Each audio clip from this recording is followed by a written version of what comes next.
Yes, hello mga sangkay. So ayan, meron akong in-order sa TikTok shop. Ayan, unboxing tayo ngayon.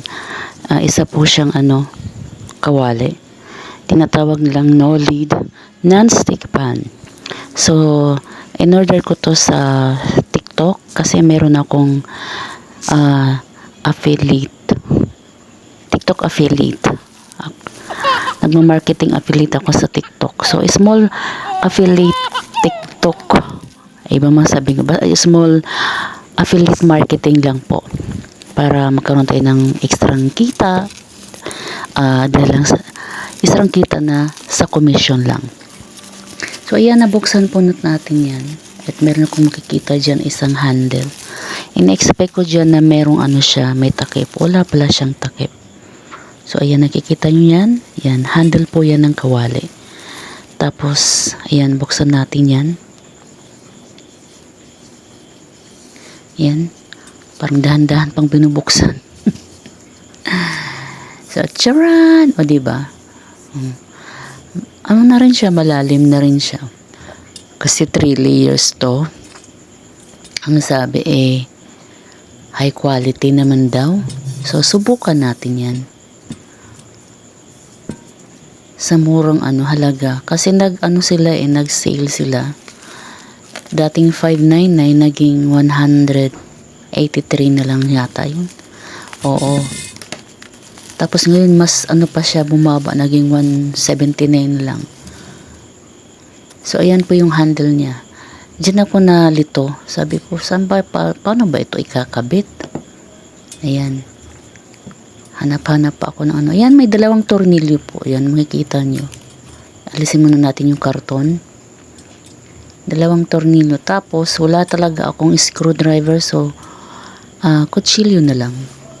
Para-paraan lang. Para may natin yan. May assemble lang. Malagyan natin ng tornilyo. So, ngayon, nakahanap na ako ng niya na meron palang butas doon sa isang handle na isusuksok mo lang. Yan. Diyan naghahanap ako. Naguluhan ako dyan. Nalito. Diba? So, ayan. Ayan, nakita ko may butas pala yan. Ganyan. Nalito talaga ako dyan. Hanggang sa makita ko na lang yung butas at isusuksok na lang dyan.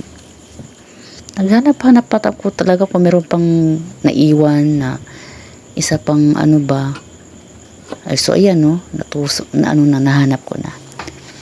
Ayan. Tapos lagyan natin ng tornilyo para naman siya mahigpit at magamit natin oras ng pagluluto. Gusto ko tong kawaling to. Sana nga tumagal sa akin to Kaya napa-order ko ito. Napa-order ako.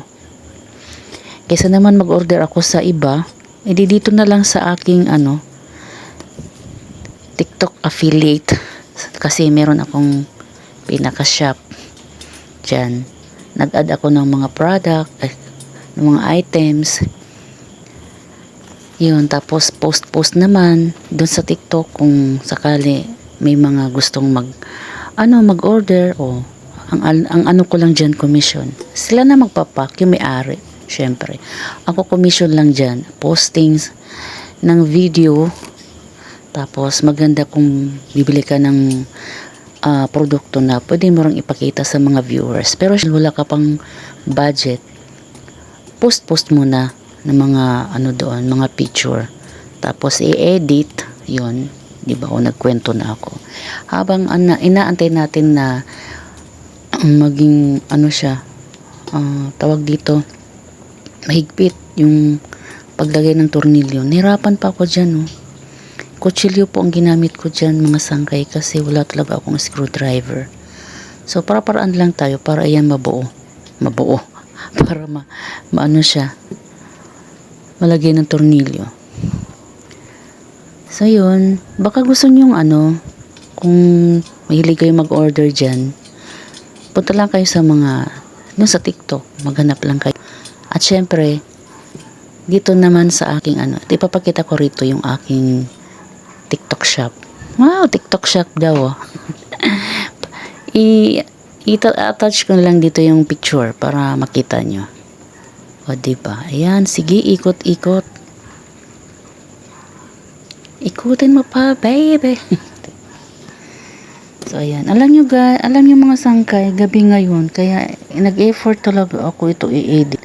Antok na talaga ako, pero kailangan ko talagang tapusin to. Matapos lang tong video na ito.